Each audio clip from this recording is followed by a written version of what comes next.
ನಾನು ಮೂಂಕೆರೆ ಗ್ರಾಮಸ್ಥಲ್ಲಿರೋದು. ನಮ್ಮ ತಂದೆ ನಂಜುಂಡೆಯ ಲಿಂಗಯ್ಯನವರಿಗೆ 1942ನೇ ಇಸ್ವಿಯಿಂದ ಸಾಗುವಳಿ ಬಂದು ಹಾಲು ಹೆರೋಗಲಿ ಈಗ ಇದ್ದೀವಿ. ಸ್ವಾಧೀನಿದ್ದು ಬಡವನಕೊಡೆಯಲ್ಲಿ ಇರುವಂಥ ರಂಗೇಗೌಡ ಉಮೇಶ್ ಎಂಬುದು ಬಂದು ನನ್ನ ಪೈರು ಮತ್ತು ನನ್ನ ಗದ್ದೆ ಎಲ್ಲ ನಾಶ ಮಾಡಿದ್ದಾರೆ. ಆ ನಾಶ ಮಾಡಿದ್ರೆ ತಾವೇ ಬಂದು ಪರಿಶೋಧನೆ ಮಾಡಿ ನನಗೆ ನ್ಯಾಯ ಕೊಡಿಸೋದು. ನಿಮಗೆ ಕೈ ಮುಗಿದು ಕೇಳ್ತಾರೆ. ನೀವು ಮೊದಲು ಮಾತಾಡಿ. ಆಯಿತು ಮಾತಾಡಿ ಸರ್. ನಮ್ಮದು ಗೋಕುಲ್ಕೆರ ತಂದೆ ಭಾಳ ಜನ ಇದರಿಂದಲೇ ನಮಗೆ ARS ಪಕ್ಷದಿಂದ ನಮಗೆ ಸ್ವಲ್ಪ ಅನುಕೂಲಗಳಾಗಿದೆ. ಯಾಕೆಂದರೆ ಇವತ್ತುವರೆಗೂ ಸುಮಾರು ಒಂದು 2-3 ತಿಂಗಳಿಂದ ಸಿಕ್ಕಾಪಟ್ಟೆ ತೊಂದರೆ ಕೊಡ್ತಾನೆ. 1942 ಇವತ್ತುವರೆಗೂ ಜಮೀನಲ್ಲೇ ವ್ಯವಸಾಯ ಮಾಡ್ಕೊಂಡು ಬರ್ತಾಯಿದ್ರು. ನಾನು ಹೊರಗಡೆ ಬೆಂಗಳೂರಿಗೆ ನಮ್ಮ ತಂದೆ ವಯಸ್ಸಾದವರು, ನಮ್ಮ ತಾಯಿ ಅಷ್ಟೇ ಆಮೇಲೆ ನಮ್ಮ ಮಕ್ಕಳನ್ನ ಹೊರಗಡೆ ಮೈಸೂರಲ್ಲಿರೋದು. ಇವಾಗ ಏನಾಗಿದೆ ಅಂತಂದರೆ ಅವಾಗಿಂದ ಜಮೀನು ಮಾಡ್ಕೊಂಡು ಬರ್ತಾಯಿತ್ತು. ಜಮೀನು ಮಾಡ್ಕೊಂಡು ಬರ್ಬೇಕಾದ್ರೆ ಯಾರೋ ಒಬ್ಬ 12ನೇ ತಾರೀಕಲ್ಲಿ ಅಳತೆಗೆ ಅಂತ ಬಂದು ನಮ್ಗೆ ಗೊತ್ತಿಲ್ಲ ಏನು ಮಾಡೋದು ಏನು ಬಿಟ್ಟಾರೆ ಅಂತ ನಮ್ಗೆ ಗೊತ್ತಿಲ್ಲ. ಅಳತೆ ಮಾಡೋಕ್ಕೆ ಅಂತ ಬಂದಾಗ ಇಲ್ಲ ಬರೀ ನಾವು ಪಾಯಿಂಟ್ ಕೊಡ್ತಿರ್ತೀವಿ, ಜಮೀನು ಪಾಯಿಂಟ್ ಕೊಡ್ತಿರ್ತೀವಿ ಅಂತ ಹೇಳಿದ್ರು. ಸರಿ ಏನು ಮಾಡೋದು, ಪೊಲೀಸ್ನವ್ರು ಕರ್ಕೊಂಡ್ಬಂದಲ್ಲ ಅನ್ನೋ ಬೈಕ್ ಏನು ಮಾಡೋದ್ರೆ ಇವರು ಬಿಟ್ಟಿದ್ದಾರೆ. ಅವನು ಫಸ್ಟ್ ಆಫ್ ಆಲ್ ನಮ್ಮ ಊರಲ್ಲೇ ಇಲ್ಲ, ಮಡಂಗುಡಿಯಿಂದ ಬಂದಿರೋದು. ಸರಿ ಏನೋ ಮಾಡ್ತಾರಲ್ಲ ಅಂತ ಅಂದ್ಬಿಟ್ಟು ಇವರು ಬಿಟ್ಟಿದ್ದಾರೆ. ಅಳ್ದಾದ್ರಿಂದ ಪೊಲೀಸರು ಕರ್ಕೊಂಡ್ರಪ್ಪ ಜಮೀನು ನಿಮ್ಗೆ ಬೇಕು, ಕೋರ್ಟಿಂದ ಆದೇಶ ತಗೊಂಡು ಜಮೀನು ಬೇಕು ಅಂತ. ಇವ್ರದ್ದು ರೆಕಾರ್ಡ್ಸ್ ಇದೆ, ಇಂಜೇನಾರ ರೆಕಾರ್ಡ್ಸ್ ಇರ್ತದೆ, ಈ ಕೋರ್ಟಿಂದ ನೀವು ತಗೋಬೇಕಪ್ಪ ಅಂತ ಹೇಳಿದ್ದಾರೆ, ಪೊಲೀಸರು ಹೇಳಿದ್ದಾರೆ. ಅದಾದಮೇಲೆ 28ನೇ ತಾರೀಕು ಎಲ್ಲ ಭತ್ತ ಎಲ್ಲ ಬೆಳೆಸ್ಕೊಂಡು ನಾಟಿ ಮಾಡೋಕ್ಕೆ ಅಂದ್ಬಿಟ್ಟು ಎಲ್ಲ ರೆಡಿ ಮಾಡ್ಕೊಂಡಿದ್ದಾರೆ. 1 ತಿಂಗಳು 1.5 ತಿಂಗಳಿಂದ ನಮ್ಮ ತಂದೆ ಅವ್ರ ಕೈಲಿ ಆಗಲ್ಲ, ಆದ್ರೂ ಹಿಂಸೆ ಮಾಡಿದ್ದಾರೆ. ಗೆದ್ದೆ ನಾಟಿ ಎಲ್ಲ ರೆಡಿ ಮಾಡಬೇಕು ಅಂತ ಮಾಡಿದ್ದಾರೆ.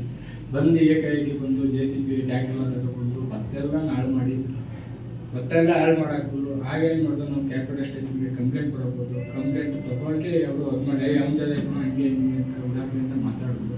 ಹಾಗೆ ನಾಳೆ ಕರ್ಕೊಂಡು ನಾವು ಮಂಡ್ಯ SP ಹೋದು. ಪೊಲೀಸ್ನವ್ರು ನಮ್ಮ ರಕ್ಷಣೆ ಕೊಡೋದ್ರ ಒಂದು ಉದ್ದೇಶಕ್ಕೋಸ್ಕರ ನಾವು ಮಂಡ್ಯ SP ಹೋಗೋದು. ಸರಿ ಅದೇನದೇ ನಾವು ನ್ಯಾಯ ಹೂವಾರಪ್ಪ ಅಂತ ಹೇಳ್ಬಿಟ್ಟು ಅದಾದ್ಮೇಲೆ ತಿರ್ಗಿ ಅಲ್ಲಿಂದ ಬಂದು ಇಲ್ಲೆಲ್ಲ ಚಾಲಕ ಆಫೀಸ್ಬೋದು, ತಿರ್ಗಿ DC ಆಫೀಸ್ಬೋದು ಎಲ್ಲ ಕಡೆಯೂ ಹೋಗಿದ್ದೀವಿ. ಅದೆಲ್ಲೂ ನಮ್ಗೆ ನ್ಯಾಯ ಸಿಗ್ತಾ ಇಲ್ಲ. ಏನೋ ನಿಮ್ಮ ಮಾಧ್ಯಮದಲ್ಲಿ ಬಂದಿದ್ದೀವಿ. ಆಮೇಲೆ SP ಆಫೀಸ್ಗೆ ಹೋಗಿ SP ಆಫೀಸಿಂದ ಈಗ ಲೆಟರ್ ಕಳಿಸಿದ್ದಾರೆ. ಲೆಟರ್ ಕಳಿಸಿ ಆದ್ಮೇಲೂ ಸುತ್ತ JCB ತಗೊಂಡು ಇಲ್ಲಿ ಪೊಲೀಸ್ನವ್ರು ಏನು ಮಾಡ್ತಾರೋ ನಮ್ಗೆ ಗೊತ್ತಿಲ್ಲ. ಯಾರಿಂದ ಏನೇನು ಆಯ್ತದೆ ಅಂತ ಗೊತ್ತಿಲ್ಲ. ನಮ್ಗೆ ಸಿಕ್ಕಾಪಟ್ಟೆ ಅನ್ಯಾಯ ಆಯ್ತದೆ. ಕೋರ್ಟಲ್ಲೇ ಇದೆ, JD ಕೋರ್ಟಲ್ಲಿದೆ, ಸಿವಿಲ್ ಕೋರ್ಟಲ್ಲಿದೆ.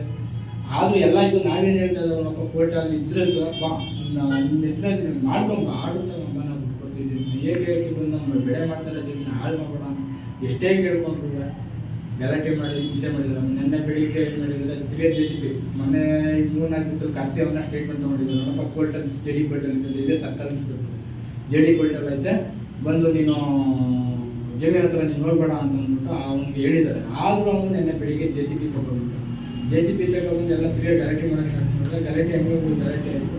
ಅದಾದ್ಮೇಲೆ ನಾನು ಸ್ಟೇಷನ್ ಕೊಡೋಣ ಬರೋಷ್ಟೊಟ್ಟೆ ಅಣ್ಣನ ಮಗನಿಗೆ ಮತ್ತು ನಮ್ಮ ತಂದೆಗೆ ಎಲ್ರಿಗೂ ಗಲಾಟೆ ಮಾಡಿ ಹೊಡೆದು, ನಮ್ಮ ಮಕ್ಕಳಿಗೆಲ್ಲ ಹೊಡೆದು ಗಲಾಟೆ ಮಾಡಿ ನನಗೆ ಒಂದು FIR ಮಾಡಿಸಿದ್ದೀವಿ. ಮುಂದಕ್ಕೆ ಏನು ಇದಕ್ಕೆ ಸಂಬಂಧಪಟ್ಟ ಅಧಿಕಾರಿಗಳು ರೆಕಾರ್ಡ್ಸ್ ಅವರೇನಾದ್ರು ಚೆಕ್ ಮಾಡಿ ನಮ್ಮಲ್ಲಿ ಮಾಡಿ ಏನೇನು ಮಾಡೋರೋ ನಮಗೆ ಗೊತ್ತಿಲ್ಲ. ಜಮೀನು ಮಾಡ್ಕೊಂಡು ಬಂದಿದ್ದೇವೆ, ಅವತ್ತಿಂದ ಇವತ್ತುವರೆಗೂ ರೆಕಾರ್ಡ್ಸ್ಗಳು ಏನಾದ್ರು ಎಲ್ಲ ಚೆಕ್ ಮಾಡ್ಕೊಳ್ಳಿ ಮಾಡಿ JD ಕೂಡ ಹಾಕಿದ್ದೀವಿ. ಅವೆಲ್ಲ ಚೆಕ್ ಮಾಡಿಕೊಂಡು ಕೋರ್ಟಿಂದ ಏನು ಆದೇಶ ಬರ್ತದೆ ಅಲ್ಲಿ ಗಂಟ ನಮ್ಮ ಜಮೀನ ನಮ್ಗೆ ಬಿಡಿಸ್ಕೊಡ್ಲಿ. ಜಮೀನು ಕೋರ್ಟ್ ಆದೇಶ ಬಂದಮೇಲೆ ಅವರಂತೆ ಬಂದೇ ಬೇಕಾದ್ರೆ ಬಿಟ್ಕೊಡ್ಲಿ, ನಾವು ಬಿಡೋಕೆ ಬಿಟ್ಟಿದ್ದೀವಿ. ಈಗ ಏನಿದೆ ಎಲ್ಲ ಹಾಳು ಮಾಡಕ್ಬಿಟ್ಟಿದ್ದಾರೆ.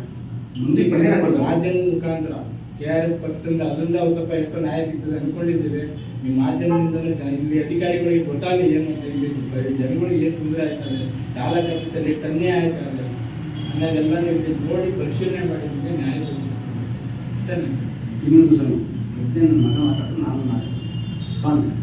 ಈ ಹುಡುಗ ರಂಗಿ ಮಗ ಉಮೇಶ್ ನಾನು ಹೇಳಿದೆ, ಅಪ್ಪ ಬಾಯಿ ಸುಮ್ಮನೆ ಫಸಲ ಹಾಳು ಮಾಡ್ಬೇಡ, ಸುಮ್ಮನೆ ಯಾಕೆ ದೇಶ ಓದ್ತಾ ಇದೆಯೇ, ನಿಮ್ಮ ಅಪ್ಪ ಒಂದ್ಸಾರಿ ಬಂದು ಹೋದ್ರಾಗಿದೆ, ಶಿವರಾಜ ನೀನು ತಗೊಂಡು ನಾನು ತಗೋತೀನಿ, ಬೇಡ ಕೊಡೋದು. ಅವ್ರು ಮರಾಠವಾಡಿಯಿಂದ ಬಂದು ಇಲ್ಲಿ ಗಂಟ ಅವಕಾಶ ಕೊಟ್ಟಂತ ಸರ್ಕಾರ ಮಿನಿಸ್ಟ್ರೊಳಗೆ ನಾನು ಒಂದು ಮಾತನ್ನು ಹೇಳಿ ಹೋಗ್ತಿದ್ದೆ. ಮಾತಾಡೋದು ತಗೊಂಡು ನಮಗೆ ಅವ್ರು ಯಾಕೆ ಉಳ್ತಾ ಇದೆಯಪ್ಪ ಅಂತ ಹೇಳಿದ್ರೆ ಅವ್ರು ಬಂದ್ ಮಾಡಿದ್ದಾರೆ. ಪೊಲೀಸ್ ತಕ್ಕೆ ಅದೇ ಕೇಳೋಲ್ಲ, ನನಗೆ ಹೇಗೆ ಕೊಡಿಸ್ತೀರಿ, ನನ್ನ ವಯಸ್ಸು ಬೆಲೆ ಕೊಡ್ತೀನಿ. ಚಿಕ್ಕವರು ದುರಂಕಾರದಲ್ಲಿ ಆ ಉಮೇಶನನ್ನು ಮಾತಾಡೋದು, ಅವನಿಗೆ ತಕ್ಕ ಶಿಕ್ಷೆ ಆಗಬೇಕು, ನನಗೆ ಬಸ್ಸು ಪರಿಹಾರ ಸಿಗಬೇಕು, ನನಗೆ ನ್ಯಾಯ ತೋರಿಸಬೇಕು, ಇಷ್ಟೇ ನಾನು ಕೇಳ್ಕೊಳ್ತೀನಿ.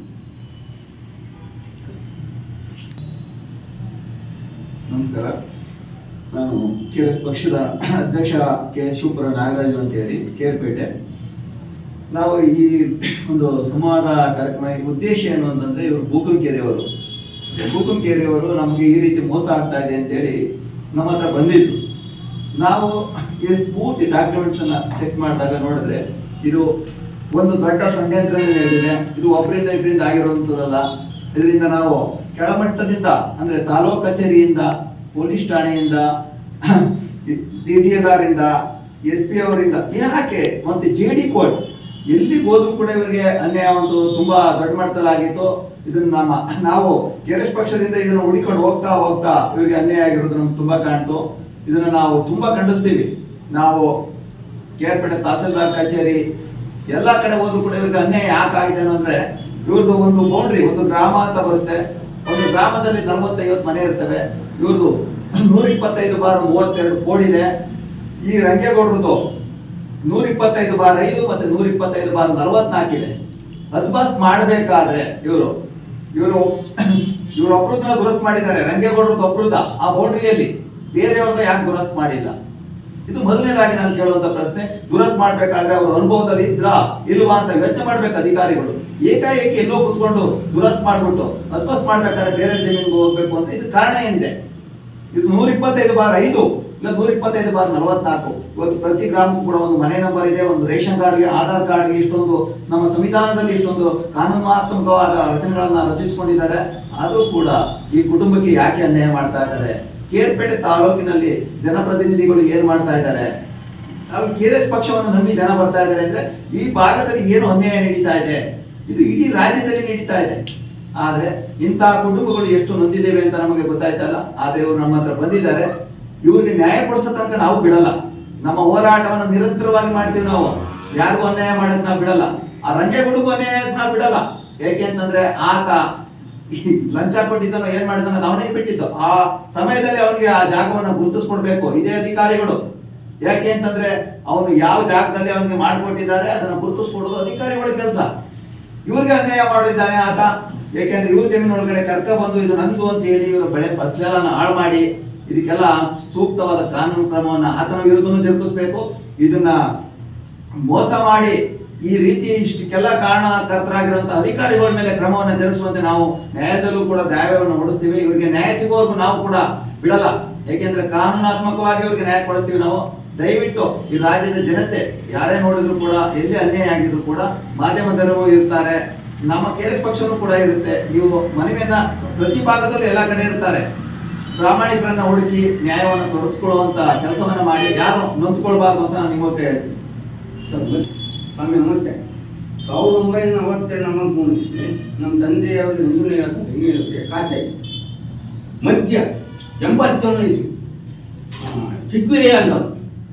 ಅವ್ರ ಅಧಿಕಾರ ಇತ್ತೋ ಇರುವ ಗೊತ್ತಿಲ್ಲ ನನಗೆ. ಬಾಡಿಗೆ ನಡೀತು.